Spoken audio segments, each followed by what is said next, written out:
안녕하세요, 박자이너입니다. 이번 영상의 주제는 디자인과 디자이너 취업에 대한 콘텐츠로 디자인 에이전시와 인하우스, 프리랜서 등의 여러 유형들이 무엇을 의미하고 어떤 성격을 띠는지 탐구해보는 시간을 가지도록 하겠습니다. 먼저 디자인과를 전공했던 분들이라면 디자인과를 졸업하고 디자이너가 취업하는 유형에 대해서 당연히 궁금증을 가지실 거라고 생각합니다. 저도 올해 취업 준비를 하면서 정말 여러모로 여기저기 찾아보면서 디자인과를 졸업하고 디자이너로 취업할 수 있는 여러 길들을 조사하고 연구해야 하는데 그 데이터들을 여러분들에게 공유하고자 합니다. 이번 영상에서는 크게 세 가지 유형을 설명하겠습니다. 바로 디자이너로 활동하는 유형, 에이전시와 인하우스, 프리랜서 등 각 유형들의 세부 정보와 장단점들을 소개해보도록 하겠습니다. 그럼 지금부터 각 유형들의 특징을 함께 알아보는 시간을 가지도록 하겠습니다. 우선 첫 번째로 디자인 회사 하면 가장 쉽게 떠오르는 단어 디자인 에이전시입니다. 디자인 에이전시라는 이야기는 굉장히 많이 들어보셨을 겁니다. 취업 준비생이 아니더라도 디자인과를 전공한 사람이라면 에이전시라는 단어는 어디선가 얼핏 들어보았을 거라고 생각합니다. 그렇다면 에이전시 회사들은 어떤 회사들을 말하는 걸까요? 우선 디자인 에이전시의 정의는 클라이언트의 의뢰를 받아 프로젝트를 맡아서 하는 회사입니다. 즉 기업의 아웃소싱이라는 방식으로 회사가 운영되는 것인데 쉽게 말하자면 A라는 에이전시가 있으면 B, C, D라는 일반 기업들에서 디자인 작업이 필요할 때 에이전시 회사인 A 회사에 해당 일을 맡기는 것입니다. 즉 외주 작업을 수행하는 곳이 디자인 에이전시입니다. 이 말은 에이전시라는 것은 기업 내에서 자체적으로 생산하는 제품이나 디자인은 없지만 다른 여러 대기업이나 중견기업, 일반 기업 등에서 디자인 작업이 필요할 때마다 이를 따와서 디자인 작업을 수행하는 곳이라고 생각하시면 됩니다. 자, 그렇다면 디자인 에이전시의 장점과 단점을 말씀드리겠습니다. 디자인 에이전시의 장점은 에이전시는 보통 10명에서 20명 내외의 소규모 기업으로 사원 구성원들이 대부분 디자이너입니다. 그렇게 같은 디자이너들끼리 크리에이티브함을 발산할 수 있고 담당한 디자인 파트에 대해서 전문성을 키울 수 있죠. 또한 다양한 디자인 이슈거리를 접할 수 있습니다. 왜냐하면 에이전시 특성상 외주를 받아서 프로젝트를 진행하기 때문에 예를 들어 이번 달에는 아이폰 디자인을, 다음 달에는 갤럭시 디자인을 할 수 있어서 디자이너 개인의 포트폴리오와 실력이 향상될 확률이 매우 높습니다. 즉 디자인적 사고 확장이 가능하다는 것입니다. 대부분의 디자이너들은 3년 이상이 되면 경력직으로 기업을 옮기게 되는데 에이전시에서 일을 한 경험이 있으면 추후 일반 기업의 디자이너로 채용될 때 탄탄한 경력으로 쳐주는 경우가 많습니다. 디자인 에이전시는 추후 경력직으로 더 높은 레벨로 점프하실 분들에게는 좋은 기업이라고 할 수 있습니다. 그렇다면 단점으로는 어떤 것들이 있을까요? 디자인 에이전시의 단점은 기업과의 수주 관계가 대등하지 못할수록 의견 피력이 약해서 갑의뢰 관계가 형성되어 에이전시에서 일을 하는 디자이너들이 많이 힘들 수도 있다는 것입니다. 생각해보세요. 에이전시는 다른 기업에서 프로젝트를 따와서 대신 수행하는 곳인데 해당 기업, 클라이언트 쪽에서 마음에 안 든다고 하면 그쪽 입맛에 맞추어서 수정을 할 수밖에 없습니다. 즉 에이전시는 의리고 의뢰를 문의한 기업은 갑의 관계가 자연스럽게 형성되는 것입니다. 또한 외주업체라는 태생적 한계로 야근을 피할 수가 없다는 것입니다. 실제로 제 동기들 중에서도 에이전시에 취업한 친구들은 주 5일 근무 중 3, 4회 이상 야근을 한다고 들었습니다. 그렇다고 야근 수당을 챙겨줄까요? 에이전시에서는 야근 수당이 없습니다. 에이전시는 연봉이 매우 박봉으로 유명합니다. 신입 초봉이 대체로 2,300원저리로 시작하는 기업이 대부분입니다. 에이전시는 기본적으로 회사에서 일을 하는 것이 아니라 처음에 디자인 실무를 배운다는 느낌으로 취업하는 곳이라서 연봉이 매우 적습니다. 야근하는 것까지 생각해보면 최저시급도 안 나오는 곳이 디자인 에이전시입니다. 다음 두 번째로 디자인 인하우스가 있습니다. 에이전시에 비해서 인하우스라는 단어는 조금 생소하실 수도 있습니다. 인하우스는 별다른 게 아니고 우리가 생각하는 일반 기업들에 속해 있는 디자인 부서, 디자인 팀을 말하는 것입니다. 예를 들어 삼성전자에도 디자인 팀과 디자인 부서는 존재하겠죠. 그런 식으로 어떠한 회사에 자체적으로 회사 소속으로 편향되어 있는 디자이너들을 디자인 인하우스에서 일한다고 표현합니다. 인하우스는 에이전시와 달리 회사 자체적으로 제품이나 디자인, 상품들을 생산합니다. 즉 외주를 맡기는 것이 아닌 회사에 속해 있는 디자이너들을 통해 자회사 디자인 프로젝트들을 수행하는 것입니다.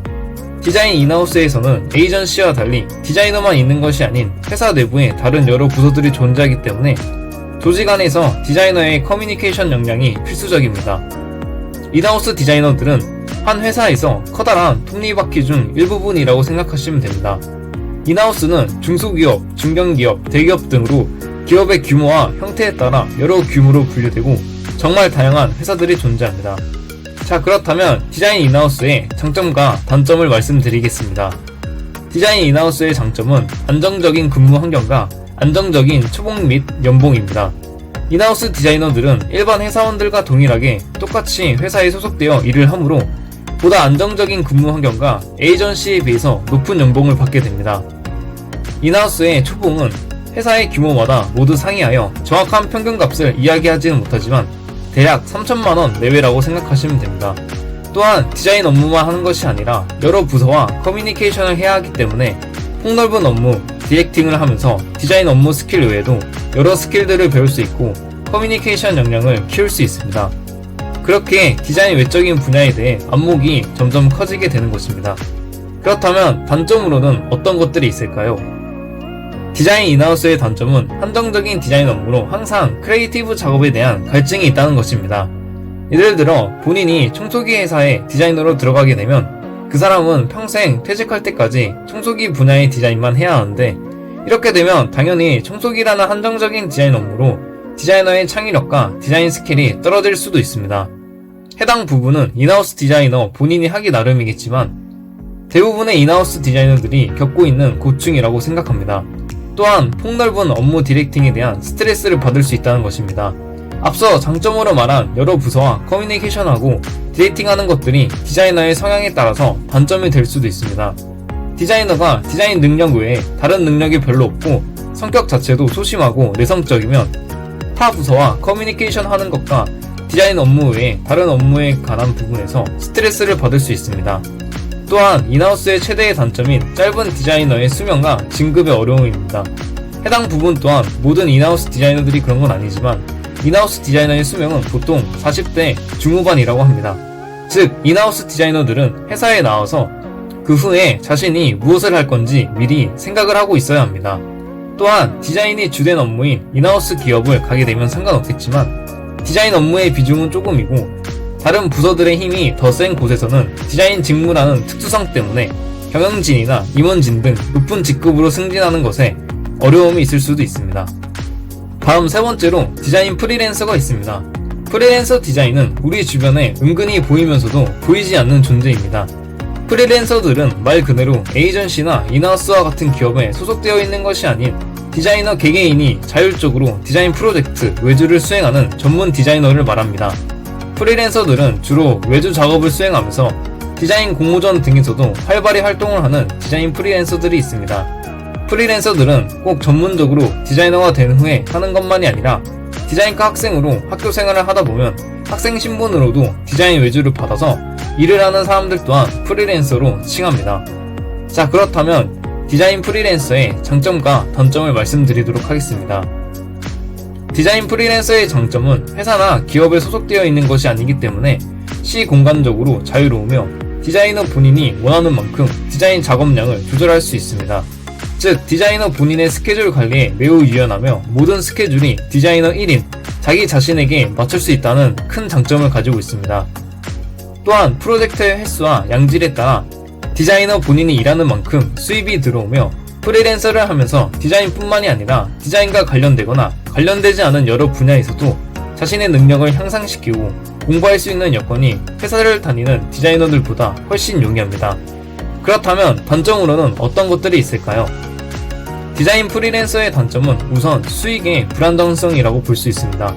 프리랜서들은 개인 스스로 일을 따와야 하므로 개인의 능력과 인맥, 연결고리가 약하면 디자인 외주 프로젝트 횟수가 줄어들 것이고 그렇게 되면 당연히 수입 또한 줄어들게 됩니다. 그렇기에 프리랜서는 디자인 작업만 하는 것이 아니라 개인 스스로를 홍보하기도 하고 영업 전선에도 과감하게 뛰어들어 다양한 영업 기술과 발로 열심히 뛰어야 하는 것들이 필요합니다.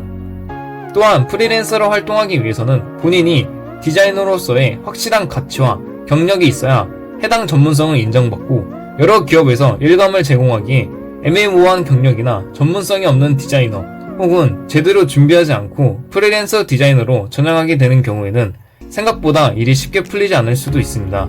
즉, 프리랜서는 자유로움이 있지만 그 자유로움을 본인이 스스로 책임져야 하는 디자이너 직업 유형이라고 생각하시면 됩니다. 네, 이렇게 이번 영상에서는 디자인과 학생이 디자이너로 취업을 하게 될 때 반드시 꼭 알아야 할 3가지 유형에 대해서 함께 알아보는 시간을 가졌습니다. 앞에서 한 이야기들을 정리하자면 디자이너로 취업이 되는 유형으로는 크게 3가지로 디자인 에이전시와 인하우스, 프리랜서 등의 유형으로 구분이 되고 각 유형별로 장점과 단점들이 존재합니다. 본인의 가치관과 중요도를 생각하면서 에이전시로 갈지, 인하우스로 갈지, 프리랜서로 갈지 신중하게 선택하시기를 바랍니다. 어떤 방향으로 가야 올바른 방향인가에 대한 정답은 없습니다. 좋은 에이전시를 가서 경력을 인정받아 대기업으로 이직을 할 수도 있고, 반대로 안 좋은 에이전시에 가서 박봉에 고생만 하다가 물경력 디자이너가 될 수도 있습니다.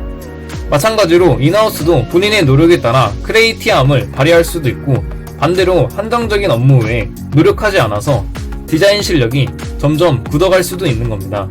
가장 이상적인 건 어차피 에이전시를 가는 이유가 대부분 신입 때 여러 경험을 해보고 그 경험을 통해 중견기업, 대기업 라인 이상으로 이직을 하기 위해 가는 것이니 처음 시작부터 중견, 대기업 이상의 인하우스 디자이너로 들어가는 게 가장 좋지만, 현실적으로 어려운 부분들이 많기에 어떤 선택을 하든 개인이 많이 고민해보고 앞으로 자신의 디자이너로서의 미래를 신중하게 선택해야 한다고 생각합니다. 디자인과 취업에 대해서 이 외에도 더 다양한 정보들이 있습니다. 그 외에 취업에 대한 다른 콘텐츠들은 추후에 새로운 영상으로 정리를 하여서 업로드하도록 하겠습니다. 디자인 에이전시와 인하우스, 프리랜서 등에 대해서 궁금하셨던 분들이 이 영상을 보시고 조금이나마 도움이 되었으면 좋겠습니다. 영상 시청해주셔서 감사합니다.